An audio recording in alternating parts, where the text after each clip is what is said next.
And come and go with me to that land. Come and go with me to that land where I'm bound. Come and go with me to that land. Come and go with me to that land. Come and go with me to that land where I'm bound. There'll be singing in that land. There'll be singing in that land. There'll be singing in that land where I'm bound. There'll be singing in that land. There'll be singing in that land. There'll be singing in that land where I'm bound. There'll be justice in that land. There'll be justice in that land. There'll be justice in that land where I'm bound. There'll be justice in that land. There'll be justice in that land. There'll be justice in that land where I'm bound.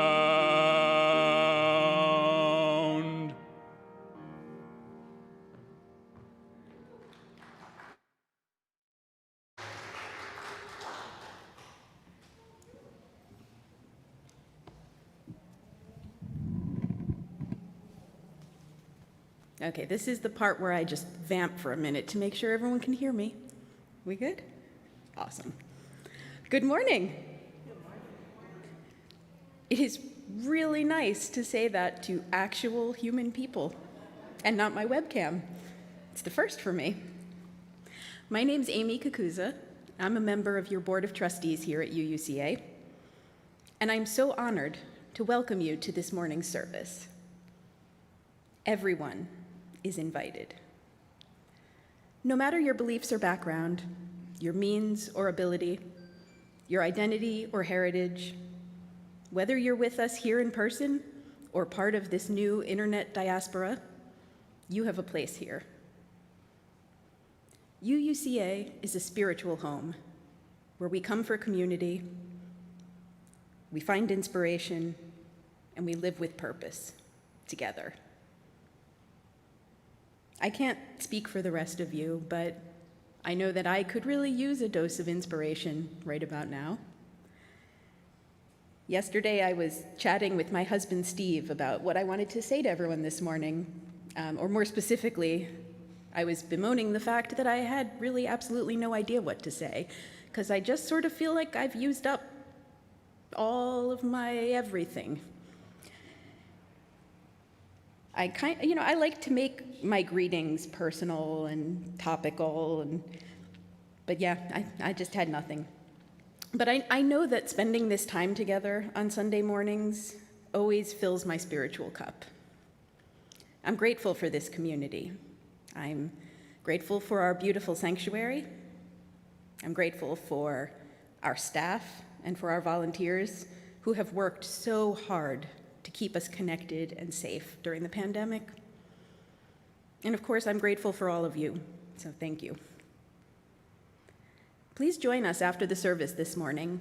We're going to gather outside for communion, small c, and conversation. For anyone here on campus, we'll be right outside. If you are nearby and you feel like wandering over, please do. We'd love to see you. And for anyone who is not nearby, you can sign on to our virtual coffee hour over Zoom. You will find the link in this morning's order of service or in the email that went out earlier. I hope that wherever you are, you and your people are safe and well, and I hope to see you soon. Thank you.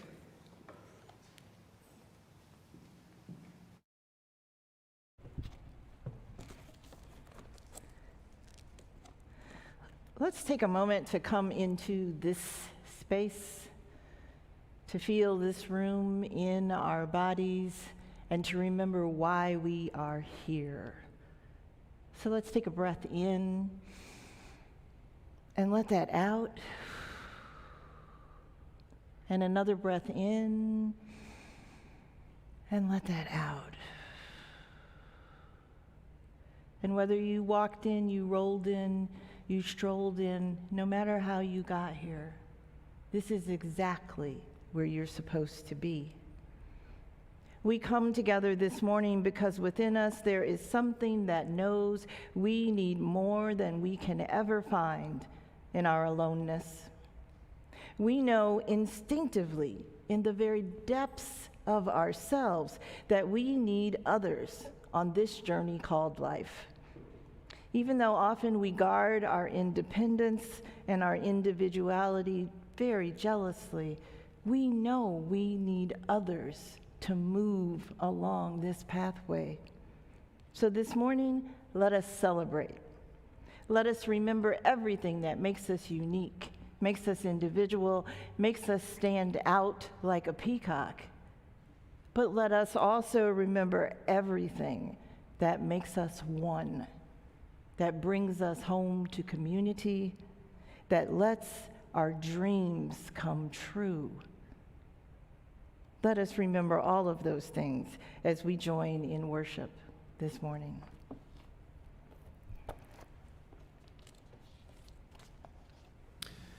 This morning, right now, we're going to light the chalice, and it's elemental. It's fire. Ooh. It's alive. It's alive, indeed. But it's light, and it's the symbol of our Unitarian Universalist faith. So we gather together as a community of memory and hope to celebrate life and its infinite possibilities for love. We light this chalice as a symbol of the light within every human heart. May our individual sparks meet and merge, bringing both light and warmth to the world. And now we have a choir joining us by video, singing Enter, Rejoice, and Come In.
Our wisdom lesson this morning requires you to use your imagination. I invite you to close your eyes if you're comfortable and imagine in your mind's eye an egg. A little bigger than the egg that you have at home in your refrigerator, maybe goose egg size. It's white, it's plain. It has 2 stick legs on the bottom of it that allow the egg to waddle very closely next to you and to stay with you at all times. That egg is an idea. Our wisdom lesson is called, What Do You Do with an Idea? And it was written by Kobe Yamada. Open your eyes. One day, I had an idea. Where did it come from? Why is it here? I wondered, what do you do with an idea? At first, I didn't think much of it at all. It seemed kind of strange and fragile. I didn't know what to do with it. So I just walked away from it. I acted like it didn't even belong to me. But it followed me. I worried what others would think. What would people say about my idea? so I kept it to myself.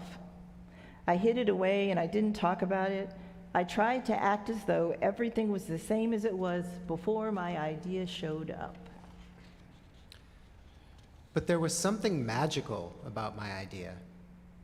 I had to admit, I felt better and happier when it was around. It wanted food. It wanted to play. Actually, the idea wanted a whole lot of attention. And it grew bigger. And we became friends. I showed it to other people, even though I was afraid about what they would say. I was afraid if people saw it, they would laugh at it. I was afraid they would think it was silly. And many of them did. They said it was no good. They said it was too weird. They said it was a waste of time and that it would never amount to anything at all. And at first, I believed them. I actually thought about giving up on my idea. I almost listened to them. Almost. But then I realized, what did they really know? This is my idea, I thought. No one knows it like I do, and it's okay if it's different, if it's weird, if it's even a little bit crazy. I decided to protect my idea, to care for it. I fed it good food. I worked with it. I played with it. But most of all, I gave it my attention. And so my idea grew and grew, and so did my love for it. I built it a new house, one with an open roof where it could look up at the stars, a place where it could be safe to dream. I liked being with my idea. It made me feel more alive, like I could do anything. It encouraged me to think big, then bigger, then even bigger. It shared its secrets with me. It showed me how to walk on my hands. Because, it said, it is good to have the ability to see things differently.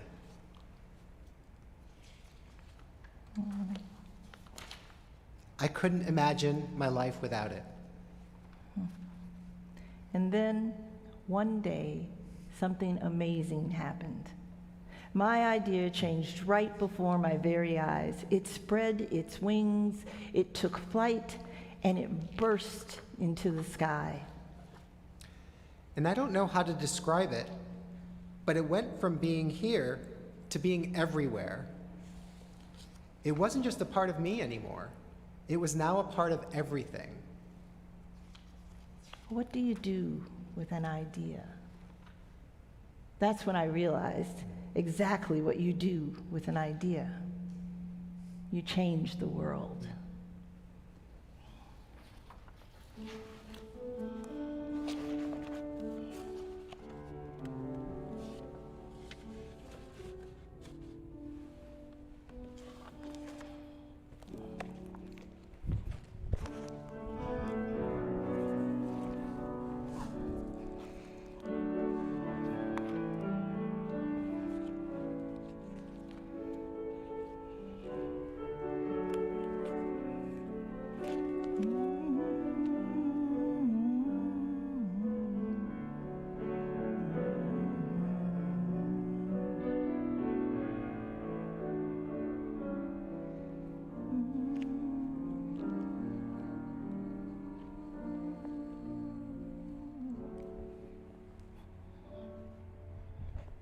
Please join me in the spirit of prayer and meditation.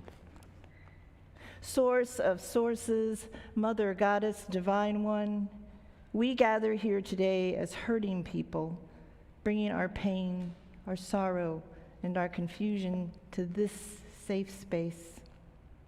We gather here today as joyful people too, bringing our exuberance, our strength, our love, and laughter to this safe home place. Draw near to us, Goddess. We are your pilgrims. Meet us in our darkness and give us strength and freedom as we struggle together.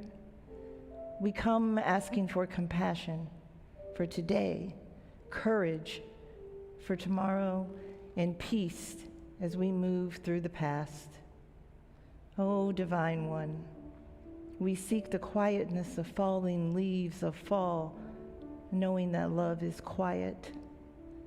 We seek the kindness of small acts, knowing gentleness is so very fragile. We are grateful to know that thoughtfulness makes no sound and that compassion leaves delightfully beautiful traces when we open ourselves to the wonder and awe that surround us. Oh, source of sources, open our hearts.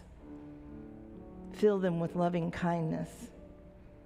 Let our hearts remain open so that we truly see one another.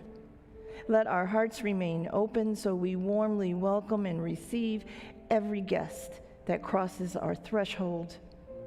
Let our hearts remain open so that we never forget the power of faith and hope and love in our lives. Let our hearts remain open so we always remember the greatest of these three is love. Source of sources, draw near. Amen. Amen. And blessed be.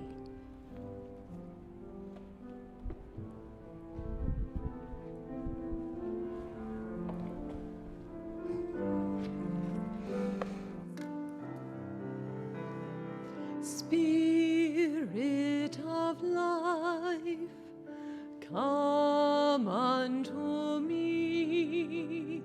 Sing in my heart all the stirrings of compassion. Blow in the wind, rise in the sea, move in the hand, giving life the shape of justice. Roots hold me close, wings set me free. Spirit of life, come to me, come to me. Fuente de amor, ven hacia mí, y al corazón cántale tu compasión.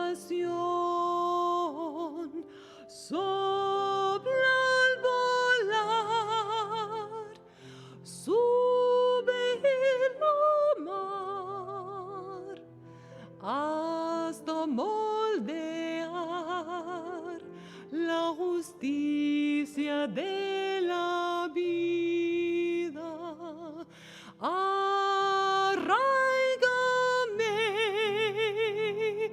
libérame,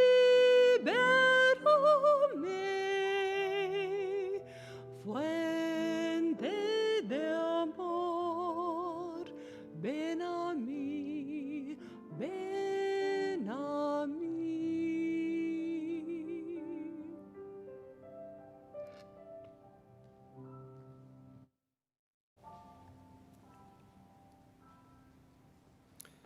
Thank you, Lori, for sharing your beautiful voice with us.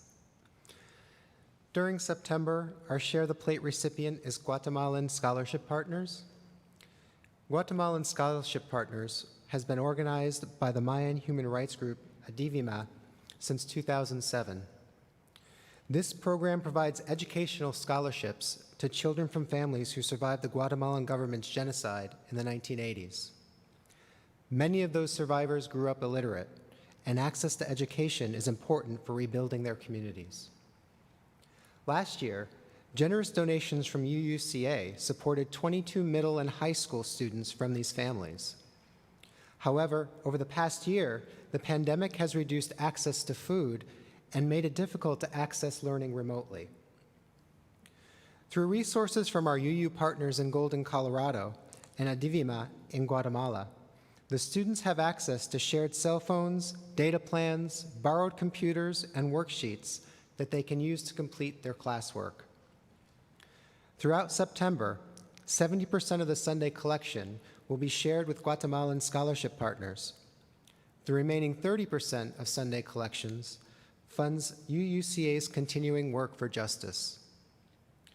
You can offer support in a number of ways: by mailing a check to UUCA, by giving through our website at uucava.org/ways-to-give, by PayPal at UUCAVA, or by using one of the other methods listed on our website. And these are all in the program or on the screen if you're joining us on live stream. Today, we're honored to have Juan de Dios, the director, and Marvin Sical, the subdirector of Adivima in Ravinal. And they're standing in the back here.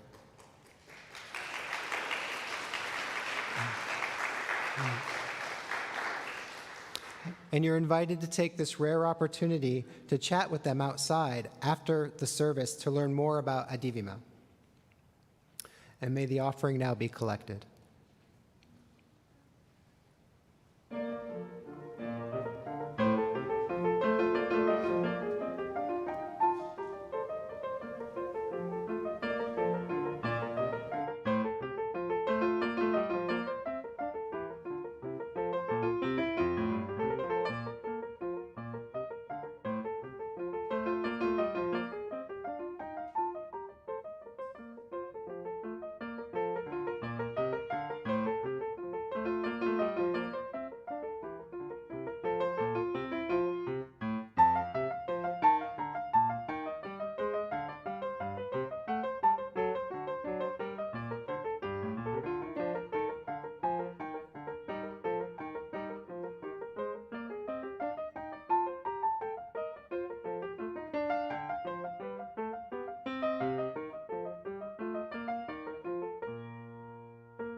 Thank you, Sophia. I always want to wiggle my body when you're playing that. I love that. I love the tune. If the ushers could come forward. And we're so grateful for our partnership with Adivima. So thank you for giving today. The work they're doing to strengthen their communities in Guatemala is really essential. And it's a lot of work. So having access to resources goes a long way towards supporting that.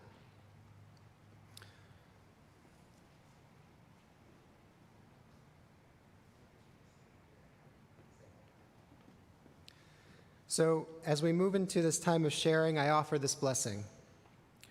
Let us be grateful when we are able to give, for many do not have that privilege. Let us be grateful for those who share their gifts with us, for we are enriched by their giving. And let us be grateful even for our needs, so that we may learn from the generosity of others.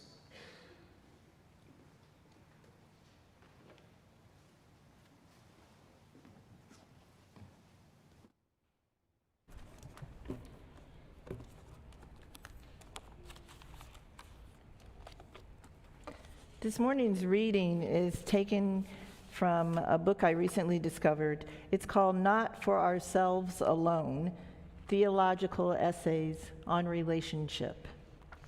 It was edited by Burton Carley and Laura Hallman. The excerpt that I'm going to share with you is written by Sarah Lammert, and that excerpt is entitled, "Whose Am I?" In 1985, I met a Maasai warrior while studying in Kenya with the School for International Living. We were building bricks for a local schoolhouse in a remote area when I and other students got invited to a dinner of fire-roasted meat with the local warriors. Most of them were much younger than my 21 years. Yet what they seemed was ancient in spirit, calm and wise. In conversation that evening, one of the young men asked me who my people were. I stumbled, and my answer, like many Americans, explained that I came from the area of Mississippi, an area that was near the Mississippi River, an area. He seemed puzzled. I couldn't clearly identify myself with a tribe. "I know who I am," he said to me gravely. By this he meant, I know who I am in community. I know who I am as a part of the natural world. I know myself to be a member of one tribal body. I belong.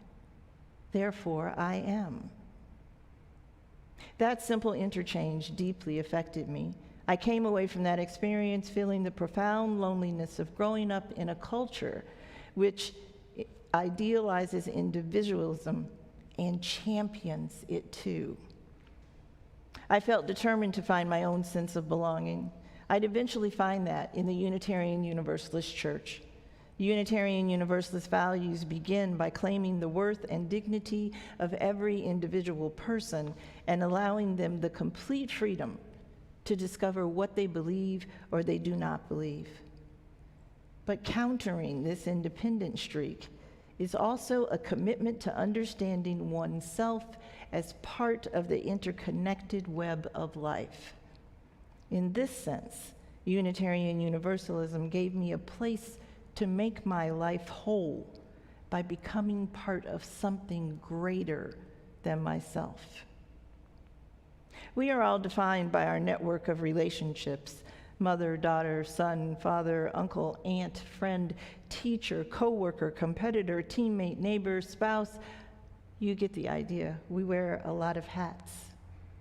At the end of our days, our obituaries sum up our lives by noting the people and the places we were connected to most closely. It's clear that none of us enters the world alone, sliding from our warm mother's bodies, and we rarely exit the world alone either. But in the United States, it seems that people are getting lonelier and lonelier. Sociologist Robert Putnam, author of Bowling Alone and American Grace, documented drastic declines in neighborly socializing, friendships, participation in groups and clubs, and even family dinners over the past 25 years. Those were Sarah's words. These few are mine. I grew up on a street where we played outside until the streetlights came on. Kick the can, hide and go seek, flashlight tag. It was this oasis of joy and safety that our parents had created. In the summer times, we slept on the front porch. There was no screen put up. We were not locked inside. Our sleeping bags were tucked underneath a lawn chair or scooched right up against the building, but we slept on the front porch freely and openly. I knew my friends. I knew their parents. I knew some of their grandparents. But today, back to Sarah's words, more and more and more Americans are living alone. Some 40% in major cities and 28% overall, which is double the number of people who lived alone in 1960. For the first time in our nation's history, the majority of adults are unmarried. One could certainly argue that being alone is not the same thing as being lonely, and yet so many people report that they have fewer and fewer people they can confide in. It seems ironic that as more and more digital networks allow us to be connected 24/7, every month, every day, every year, week after week, it seems ironic that fewer and fewer people feel truly known and loved. There are many ways to counter this trend, but it requires a profound sense of humility to see that we are not ours alone, and that living in relationship requires sacrifice, even as it brings us joy. Being part of a larger whole requires some effort, but it doesn't demand that we each become the same. I can preserve what is unique about me, even as I enter into the space of different committed relationships. In fact, it's our very differences that allow us to create community that is meaningful, that is deep, that is wide. One of us may be brave, another is nurturing, this one is handy, that one is creative. Wesley Ardjej, a leading expert in interfaith dialogue, says that the first rule of living in a pluralist society is to respect the otherness of the other. If we can make space for our differences, we can live in peace together. We have a choice. We can be unique and known. We can show enough vulnerability that we are accountable to others, but also self-expressed. I can preserve what is unique about me, even as I enter deeply into relationships and into the space of commitment to you.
How are you all today?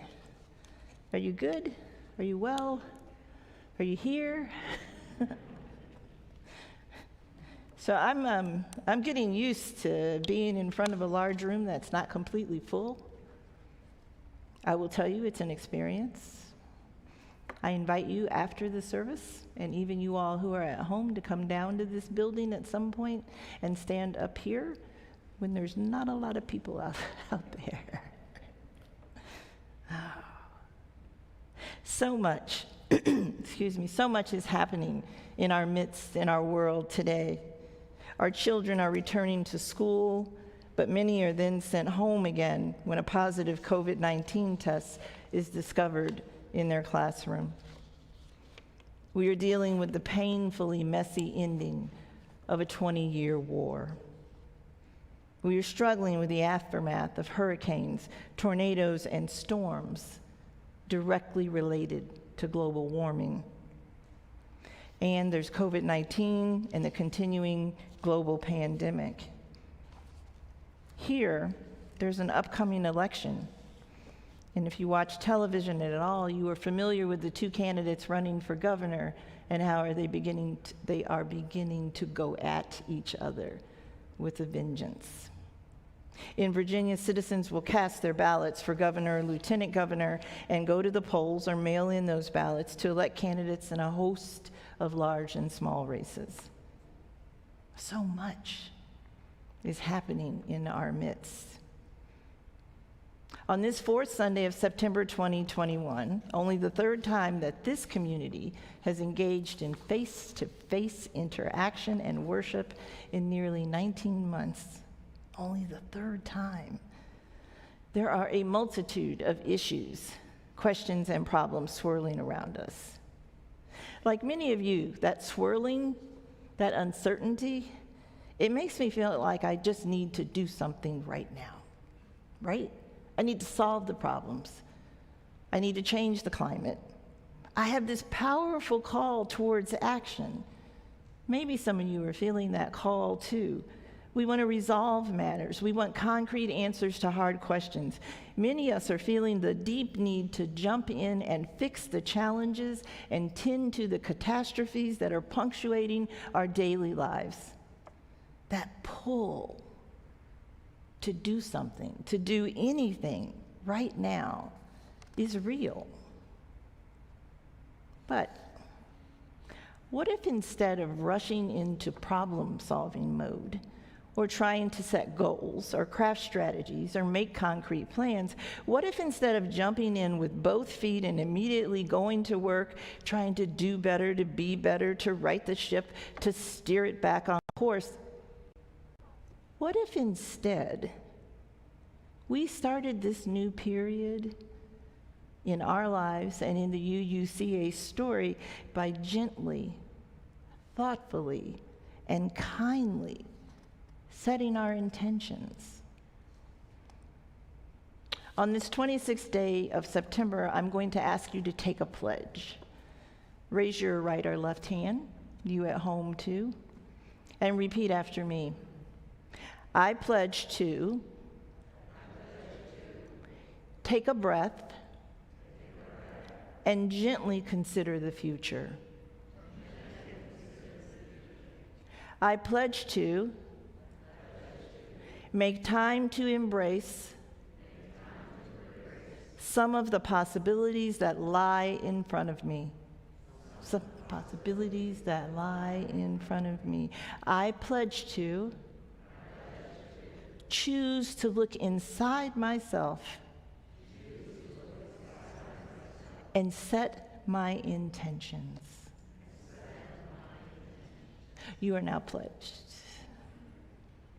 Guys, we are not superhuman or more powerful than a locomotive. Not one of us can run faster than a speeding bullet or leap a building in one bound. We are not supermen and superwomen. And we don't have to be pulled into the westernized ideology of do it now. Create that spreadsheet, set up Zoom calls with the stakeholders, pull everyone into a meeting, even though it's already 4:30 on Friday. That might not be the way we want to move forward. That might not be the way we want this to play out right now. While that methodology is well intended, and it'll produce some good results, what I wanted to talk about this morning was the alternative. We have so much more to do than simply set goals and then choose a course of action to meet those aspirations. Let's pause. Let's pause for a moment and consider what it would mean to set our intentions before making plans to meet some goals. When we set an intention, we turn our attention towards something or towards someone or towards an idea. And then, and this is the good part, we push and stretch ourselves to meet that intention. Are you with me? We don't make a bullet list. We don't decide it's going to happen by Friday the 13th at 3 p.m. It's broader. It's gentler. It comes from here. Merriam-Webster defines intention with these words: what one intends to do or bring about, the object for which a prayer, a mass, or a pious act is offered, a determination made to act in a certain way. And Katie Covey, well-known Unitarian Universalist religious educator, She's been a DRE for well over 20 years and the author of Full Circle, 15 Ways to Grow Lifelong UUs. Katie Covey explains that the beauty of setting intentions is this. Setting one's intention is different from establishing goals or determining resolutions. How? Naming and setting your intentions pulls you into who you truly are. To set intentions, we listen deeply to our inner voice.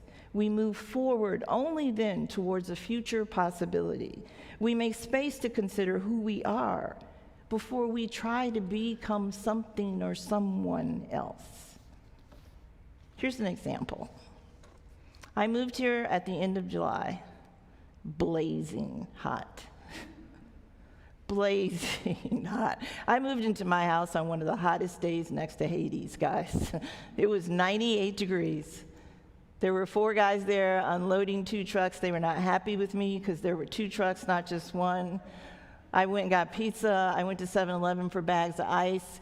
They were not setting intentions to unload those trucks. They were just moving box after box after box. I watched them, and I set an intention. I made a goal. It wasn't an intention yet. I made a goal to lose weight because I really wished I could have been helping them with those boxes. I wished I could have been lifting and toting too, but I wasn't in the physical shape to do that. So I decided I was going to lose 25 pounds. I set that goal. I went shopping at Whole Paycheck. I bought the right food. I hired myself a trainer. And 4 weeks later, I was like 5 or 6 pounds lighter. But I didn't feel any better. I didn't feel happier. I didn't feel more connected or more whole or more joyful. So I stopped and I had a conversation with Carol. I looked inside and I got to the heart of the matter. I didn't just want to lose weight. I wanted to feel better. I wanted my body to seem healthier from the inside out. And that's when I realized I had to set an intention, not just make a list to put on the refrigerator of what not to eat. So I shifted gears and I set an intention, and that intention was I'm going to take care of myself and treat my body like the temple it is. It feels much better. I don't feel like there's a list of do's and don'ts anymore. I'm still eating well. I'm going to Whole Paycheck. I'm eating a lot of salad. I've discovered scallops. There's a lot of fish on my table these days. But when I sit down and say my evening blessing for my meal, I am grateful for the food in front of me that's going to make me feel better, not that's going to make me thinner. Losing weight is great, but feeling better about my body and having more energy so I can crawl around on the floor with my 7-year-old grandson, that's the real intention. The real work we have to do is not leaping into self-improvement or trying to instantly solve the problems of the world. Instead, we need to pause, step back, and to ask ourselves, what am I truly hungering for? Last week, as I considered the idea of setting intentions, I was drawn to the Buddhist teaching on intention, or more specifically on right intention. Buddhist teacher Philip Moffitt writes about the difference between goal-making and setting intentions. Goal-making, he says, is a valuable skill. It involves envisioning a future outcome in the world or in your behavior, then planning, applying discipline, and working hard to achieve that goal. You organize your time and your energy based on that goal. Those goals help provide direction for our lives. But setting intention, at least according to the Buddhist teachings, is quite different than setting goals. Buddhists, like Philip Moffitt, are not orientated towards a future outcome, the loss of pounds. Instead, theirs is a pathway or a practice that's focused on being in the present moment, feeling better, playing with my grandson. Their attention is on the ever-present now in this constantly changing flow of life. By setting intentions based on understanding what matters most in their lives, those who engage are able to make and keep commitments that align worldly actions with inner values. I read about a woman, Coralie Sawick, the founder of Yoga Inspiration and Yoga Breaks, how she fashions her practice of setting intentions into 4 areas. I want you to think about this when you begin to set intentions. Her intentions are set in the body, in the heart, in the mind, and in the spirit. She also considers setting intentions part of her spiritual practice, a spiritual practice that she returns to every day, reconsidering those intentions, turning them over in her mind and in her heart, looking at them and making sure that is still what she wants her intent to be. Her body intention, I am rested and energized. Her heart intention, I am compassionate towards people who don't share my values. Her mind intention, I am focused and address one obstacle after the other. Her soul intention, this is the one I like the most. I am in tune with my feelings. For her, these are not simply words written on paper. She didn't just set her intentions and then forget about them. No, she lives with them, breathes them, looks at them, says them aloud every single day. While goals can help you make your place in the world and be an effective person, being grounded in intention is different. What that does is give integrity and unity to your life. I've been thinking about intentions here at UUCA as we move into this new way, this new period of being together. And there are 3 that the board has that I want to share with you. I spoke to the president of our board, Linda, by email, and she sent me a list of the board's goals, which I looked at and I thought, wow, these are some great intentions here. First, carry our mission, purpose, and core principles forward to the congregation. Wouldn't that be amazing if every single one of us knew what our mission was? Could say it out loud? Had attached it to something they do within this church organization? Carry our mission, purpose, and core principles forward. The second one, make governance more transparent. I love this one. I want to know who makes decisions. I want to know how the money is spent. I want to know what's going on with the endowment. I want to know how we choose teachers for RE and why we don't have enough. Make it transparent. Let governance be something we talk about freely. And the last one made my heart swell. Take better care of staff. Who doesn't want to work someplace where leadership is focused on taking better care of them?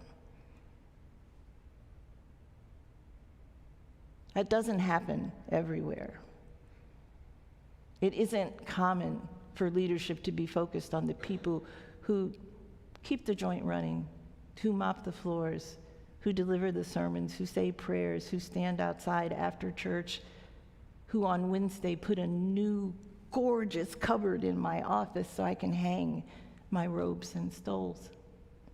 We have leadership that is committed to taking better care of staff. That is the most amazing intention I read on that list of the board, from the board.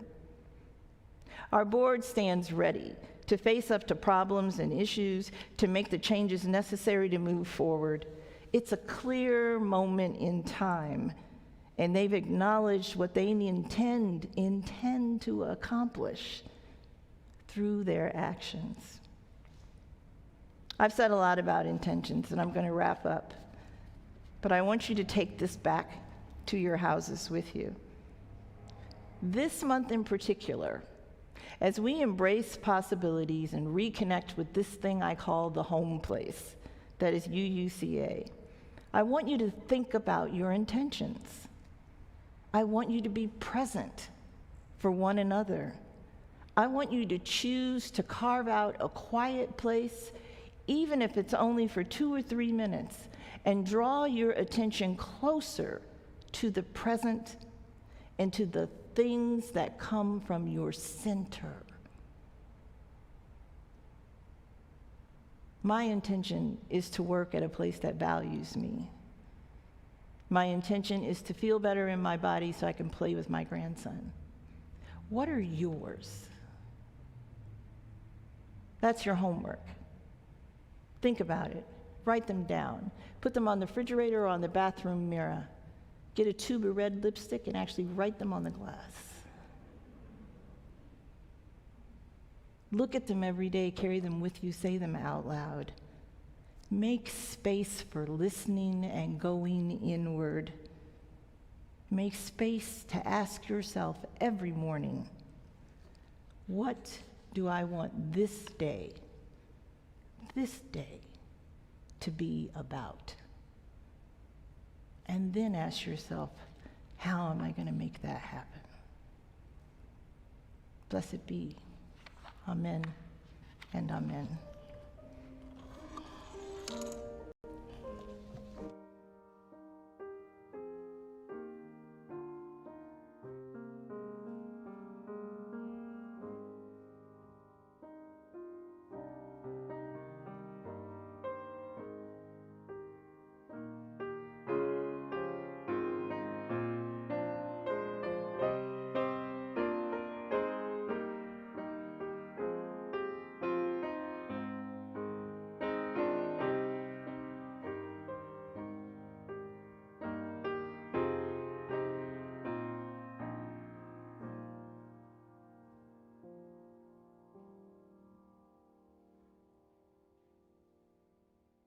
This place knowing the person to your left and the person to your right wants to be your friend. Leave this place knowing you get to make a mistake and begin all over again. Leave this place and these people knowing, most importantly of all, you are never on this journey alone. Leave this place knowing. Go out into the world and spread joy and spread love. Go out into the world and set some intentions. Have a great week.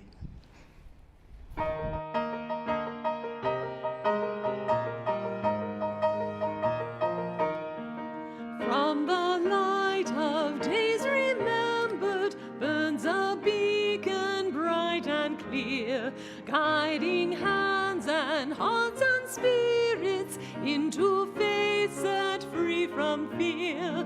When the fire of commitment sets our mind and soul ablaze, when a hunger and a passion meet to call us on our way, when we live with deep assurance of the flame that burns within, then our promise finds fulfillment and our future can begin.